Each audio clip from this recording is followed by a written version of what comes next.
Assalamualaikum warahmatullahi wabarakatuh.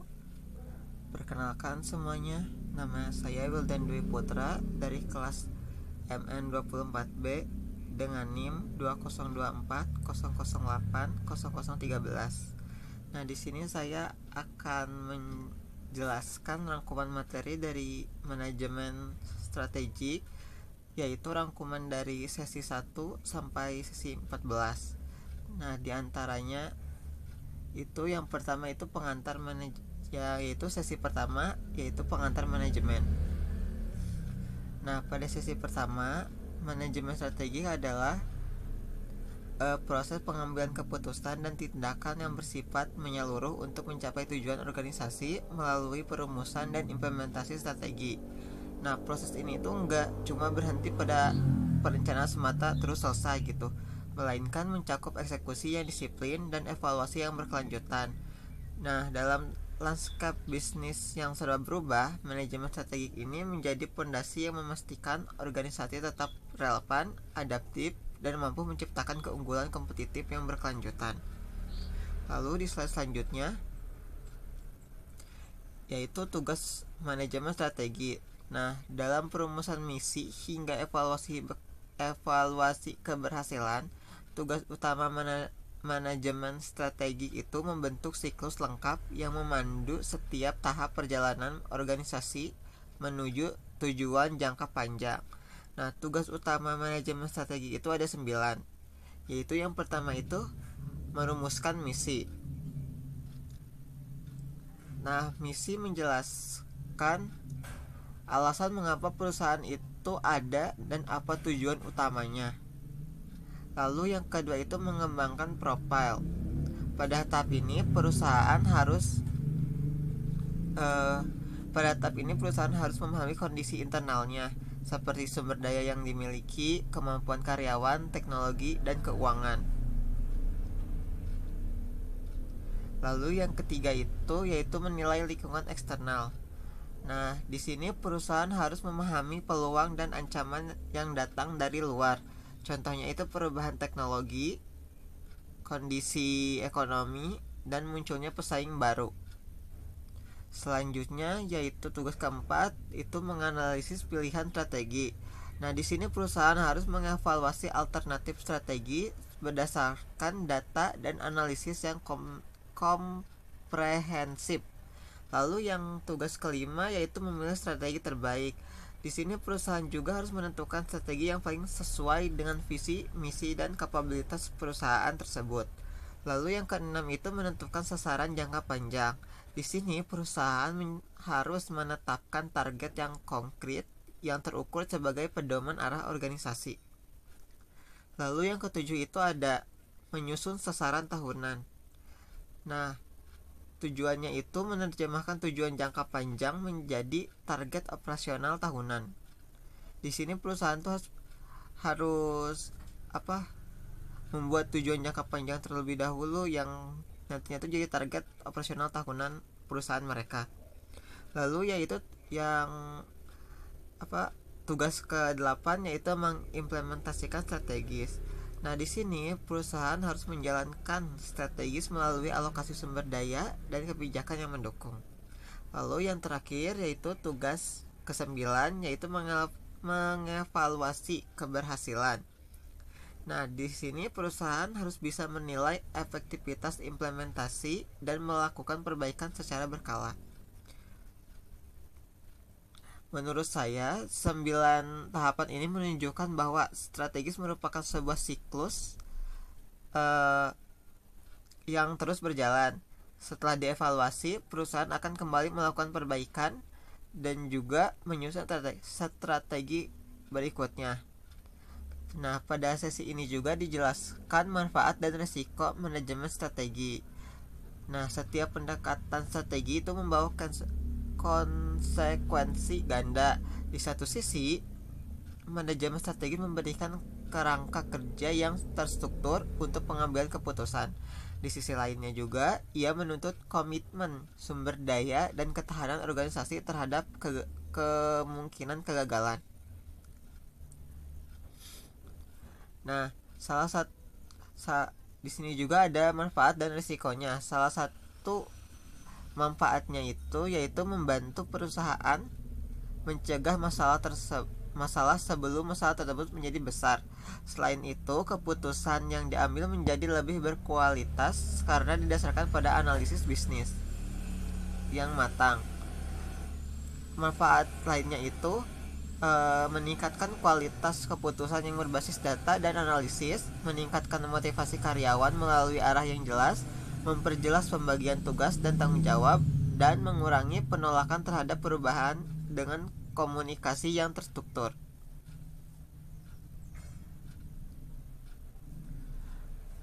Namun di sini juga ada beberapa resiko seperti menyita waktu operasional yang berharga dari aktivitas harian atau menimbulkan tanggung jawab besar bagi manajemen puncak serta menyebabkan kekecewaan jika strategi yang dipilih ternyata gagal. Lalu untuk sesi kedua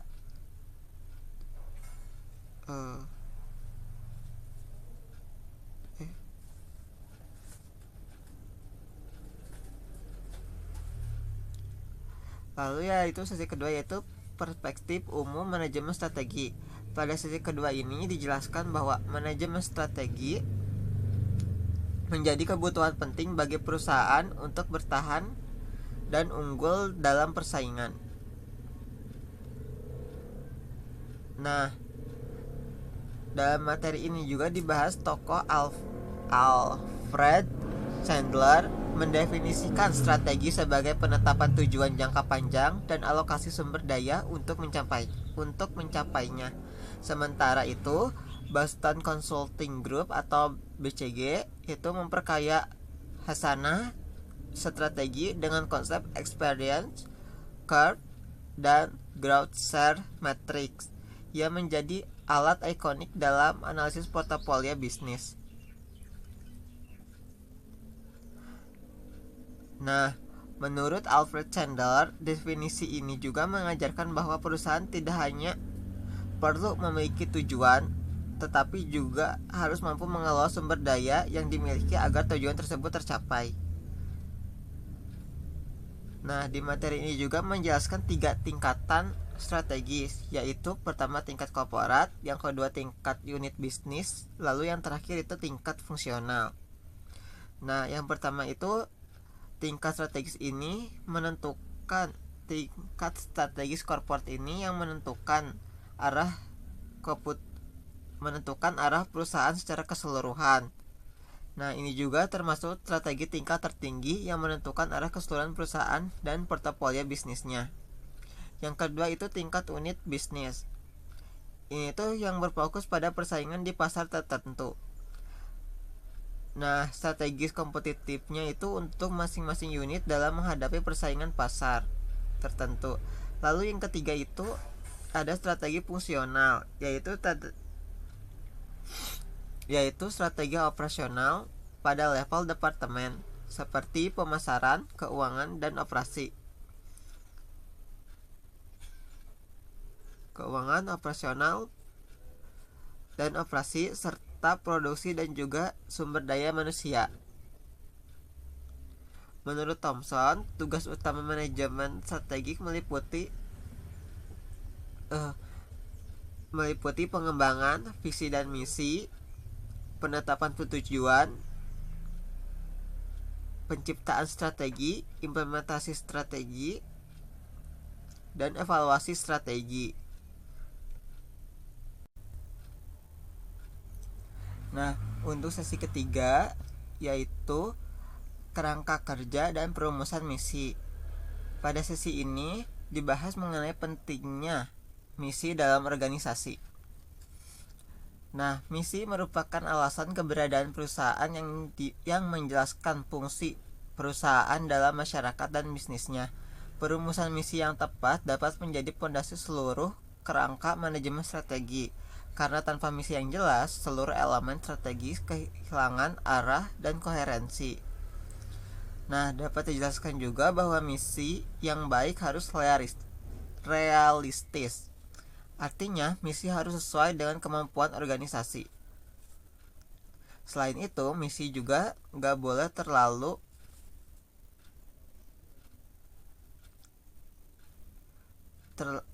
sempit maupun terlalu luas. Jika terlalu sempit, perusahaan akan sulit berkembang. Jika terlalu luas, perusahaan akan kehilangan fokus. Misi juga harus sesuai dengan visi perusahaan, berorientasi pada pelanggan dan mampu menjelaskan aktivitas utama organisasi.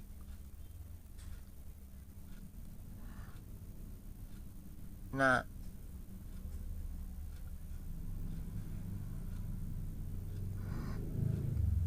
nah perusahaan juga harus menjelaskan aktivitas. Jadi perusahaan itu harus menggambarkan secara jelas aktivitas inti organisasi dan ruang lingkup operasionalnya.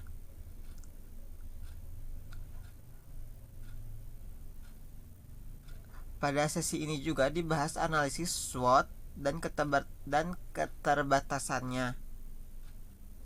Nah, analisis SWOT digunakan untuk menyelaraskan kekuatan dan kelemahan internal dan peluang dan ancaman eksternal.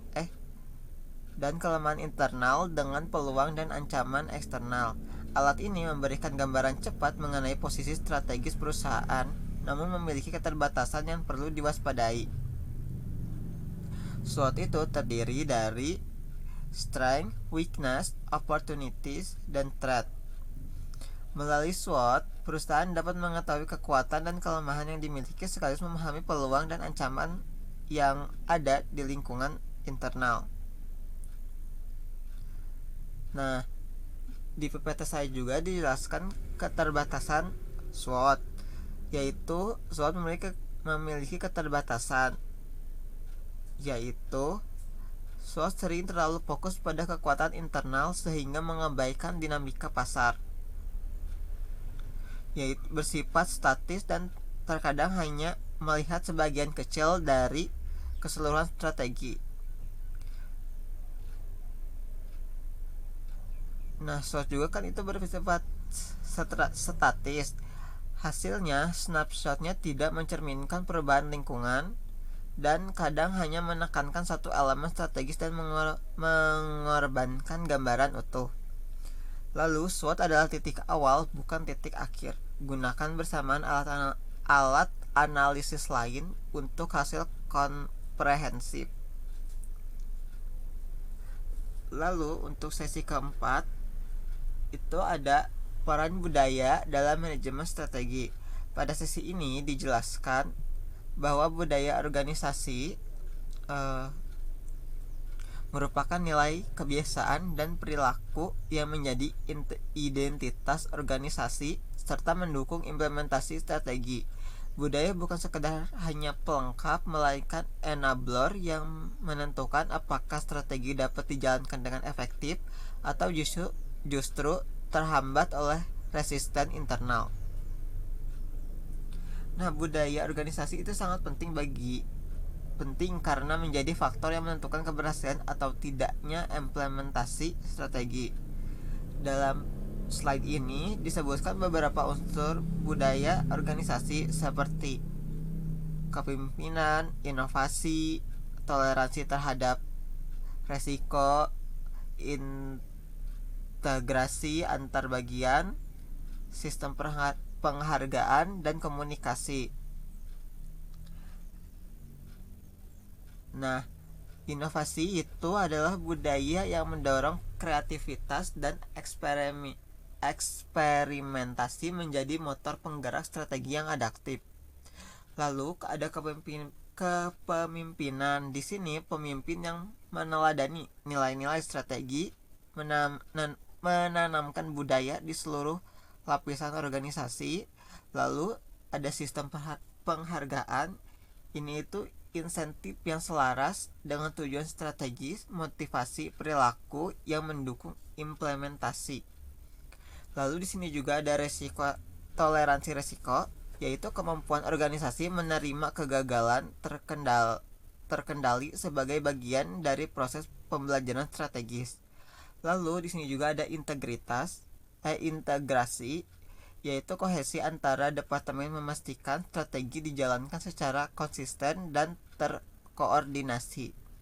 Lalu yang terakhir yaitu komunikasi.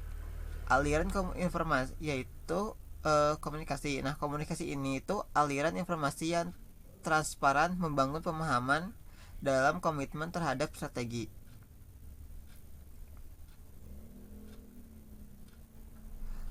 Nah, materi ini juga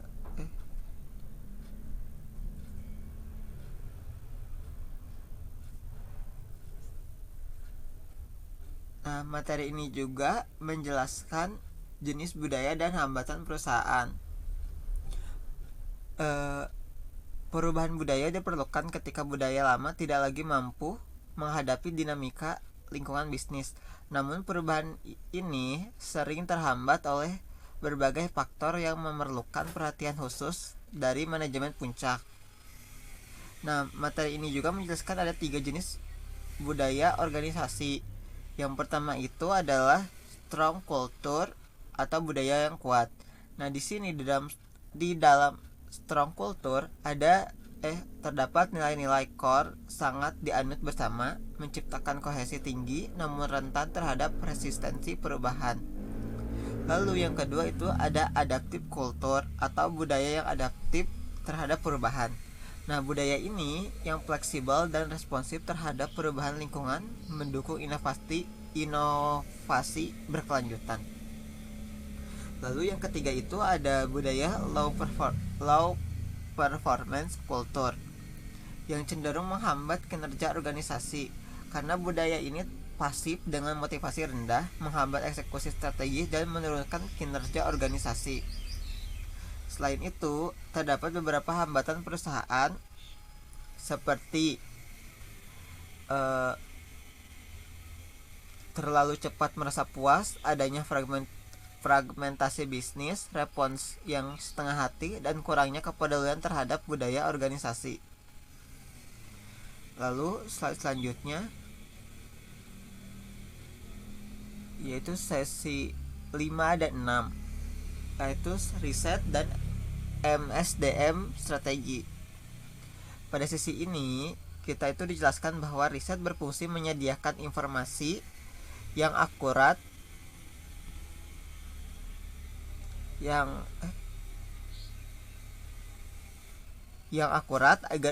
agar strategi yang dibuat lebih tepat dan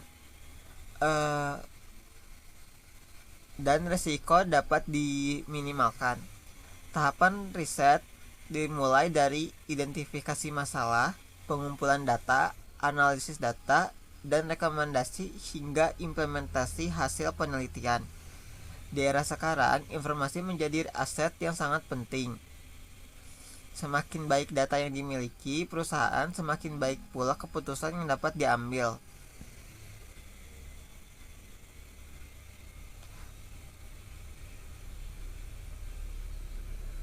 Selain riset, pada sesi ini juga dibahas MSDM strategi, yaitu MSDM strategi memandang sumber daya manusia sebagai aset utama perusahaan.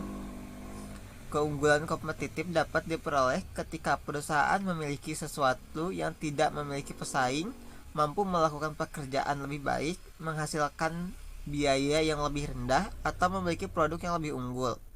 Oleh karena itu, perusahaan perlu berinvestasi pada pengembangan SDM melalui pelatihan, pendidikan, dan pengembangan kompetisi.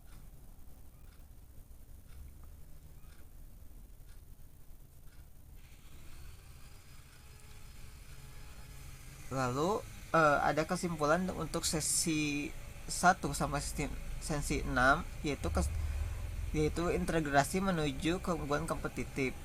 Manajemen strategi itu adalah proses merumuskan, melaksanakan, dan mengevaluasi strategi untuk mencapai tujuan organisasi. Keberhasilan strategi itu dipengaruhi oleh visi misi yang jelas, budaya organisasi yang mendukung, penggunaan riset yang tepat, serta pengelolaan sumber daya manusia yang berkualitas. Nah, integritas seluruh komponen manajemen strategik diperlukan untuk menciptakan keunggulan kompetitif yang berkelanjutan. Semua Komponen tersebut saling terintegrasi untuk menciptakan keunggulan kompetitif dan keberlanjutan perusahaan.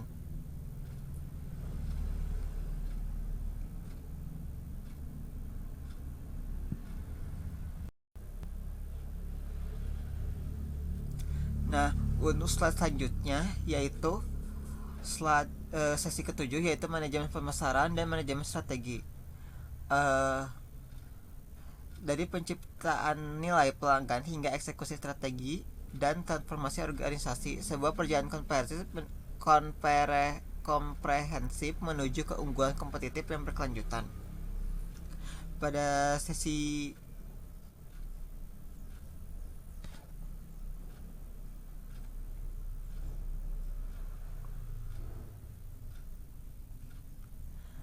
pada sesi 7 ini, fokus pembahasan beralih kepada pelanggan. Nah, dalam slide-nya ini dijelaskan bahwa manajemen pemasaran strategi berfokus pada pemenuhan kebutuhan pelanggan dan penciptaan nilai. Konsep yang digunakan adalah Customer Centered Marketing atau CCM, atau pemasaran yang berpusat pada pelanggan. Nah, di sini itu ada 3 prinsip utama, yaitu moving, caring, dan innovating. Moving berarti perusahaan harus terus bergerak mengikuti perubahan pasar. Nah, pergerakan juga harus dinamis dan preferensi pelanggan dan terpasar yang terus berkembang. Lalu yang kedua itu prinsip kedua yaitu caring, berarti menunjukkan kepedulian mendalam terhadap kebutuhan, kepuasan, dan loyalitas pelanggan dalam setiap interaksi.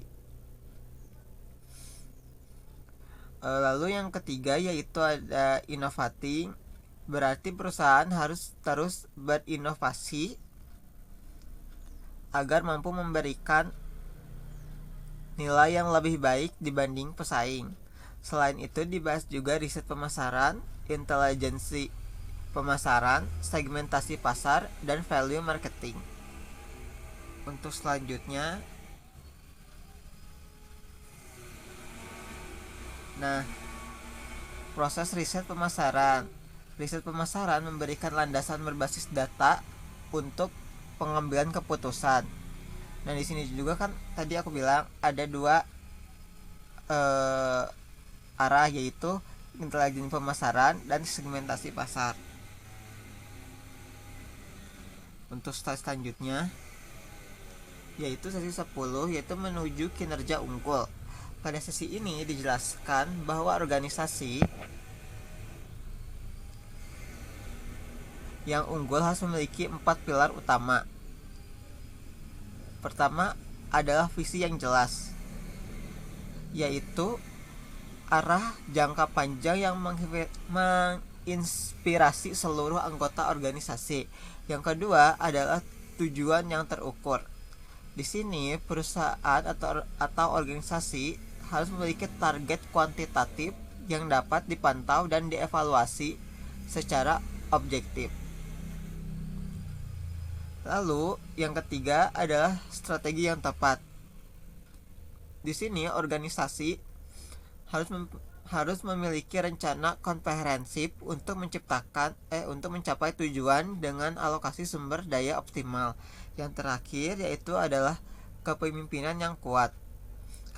Pemimpin yang mengarahkan, memotivasi, dan memberdayakan organisasi. Selanjutnya,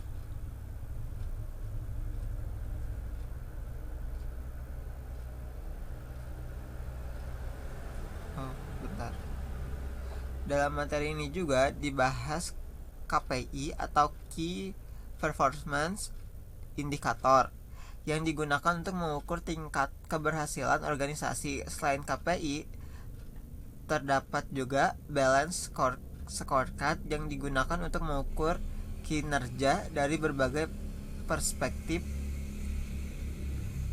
bukan hanya keuangan. Di sini proses yaitu Nah, di dalam Bell Scorecard itu ada 4 perspektif utama, yaitu perspektif keuangan, perspektif pelanggan, perspektif proses bisnis internal, lalu ada perspektif pembelajaran dan pertumbuhan. Selanjutnya yaitu di sesi 11, yaitu peran kepemimpinan dalam manajemen strategi. Materi ini menjelaskan bahwa pemimpin memiliki tanggung jawab yang besar dalam mengarahkan organisasi mencapai visi dan misi. Di slide ini kita diperkenalkan konsep super leader, yaitu pemimpin yang mampu menciptakan pimpinan-pimpinan baru melalui pembinaan dan pemberdayaan. Seorang pemimpin juga harus memiliki 4 kecerdasan utama, yaitu IQ atau intelligence,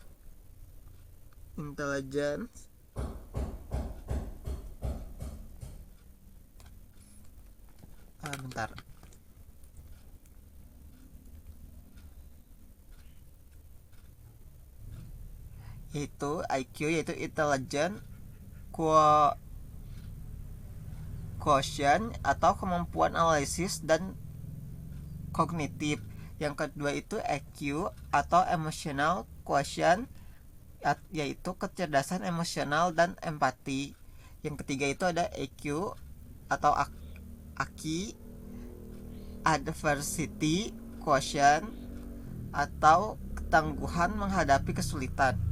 Lalu yang keempat atau yang terakhir yaitu SQ atau spiritual quotient, yang termasuk di dalamnya itu ada nilai, makna, dan integritas. Selain pemimpin berperan sebagai kapten, pelatih, agen perusahaan, ahli strategis, dan pengambilan keputusan. Di sini pemimpin itu harus menjadi kapten untuk mengarahkan tim menuju tujuan bersama. Yaitu selain kapten juga pemimpin itu harus menjadi pelatih untuk membina dan mengembangkan potensi anggota. Lalu selain itu juga pemimpin harus menjadi agen perubahan, mendorong transformasi inovasi. Pemimpin juga harus menjadi ahli strategis, yaitu merumuskan langkah strategis. Yang terakhir, pemimpin juga harus bisa mengambil keputusan untuk memilih tindakan terbaik dengan informasi terbatas. Untuk sesi selanjutnya yaitu sesi 12, transformasi organisasi.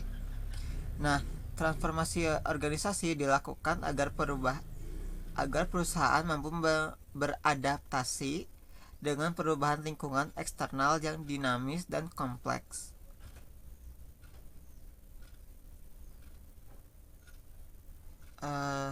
Keberhasilan transformasi membutuhkan visi yang jelas atau arah transformasi yang inspiratif dan dipahami semua pihak. Lalu juga harus memiliki misi yang kuat dengan dasar motivasi yang menggerakkan organisasi menuju perubahan, serta tujuan strategis yang tepat. Nah, di sini itu strategisnya itu harus memiliki target spesifik yang menjadi fokus transformasi organisasi, dan juga organisasi juga harus memiliki faktor keberhasilan utama, yaitu elemen kritis yang menentukan kesuksesan proses transformasi. Agar perusahaan. Nah, di sini juga dijelaskan mengenai tentang strategi turnaround dan kesiapan perubahan. Strategi turnaround atau strategi sistematis untuk memperbaiki kondisi perusahaan yang mengalami penurunan kinerja melalui restrukturasi operasional, efisiensi biaya, dan revitalisasi pasar. Nah, lalu ada juga kesiapan perubahan. Agar perusahaan berhasil, diperlukan kesiapan seluruh anggota organisasi dan dukungan penuh dari manajemen. Nah, ini juga memastikan pemahaman misi perubahan, membangun kepercayaan dan kerjasama, mendapatkan dukungan manajemen, serta mengembangkan kemampuan mengelola perubahan. Untuk sesi selanjutnya yaitu sesi 13 dan 14,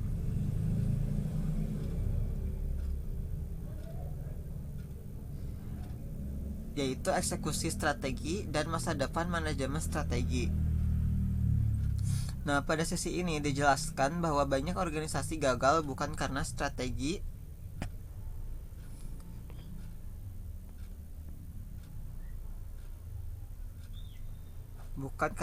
yang buruk, melainkan karena pelaksanaannya yang kurang baik. Terdapat 6 langkah perubahan, yaitu menciptakan rasa urgensi, membangun komitmen, menyusun visi, mengomunikasikan strategi, memperdayakan karyawan, dan merayakan keberhasilan. Selain itu, strategi harus terintegrasi dengan kegiatan operasional sehari-hari dan didukung oleh manajemen risiko yang baik. Kemudian, pada materi ini, manajemen strategi kini dan esok, dijelaskan bahwa perusahaan modern harus mampu beradaptasi terhadap pengembangan teknologi, globalisasi, dan perubahan kebutuhan pasar.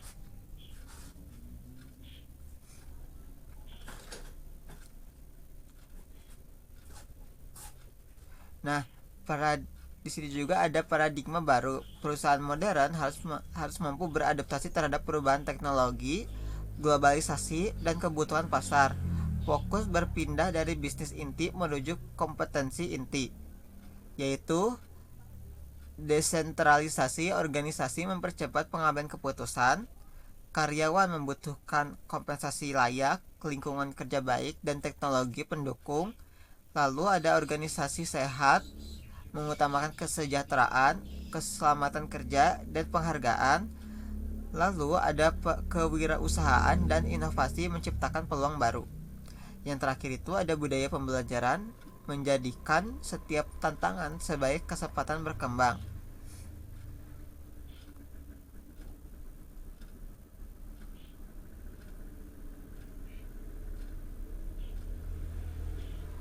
Nah, kemudian pada materi ini juga menjelaskan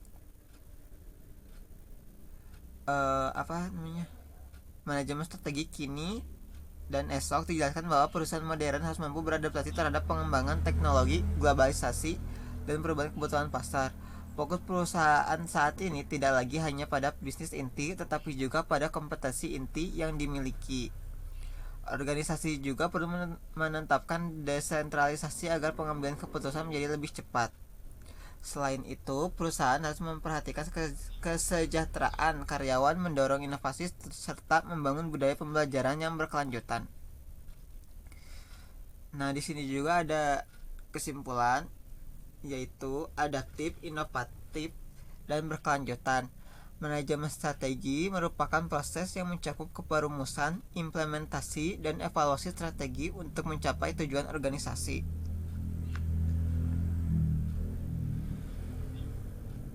Nah, keberhasilan organisasi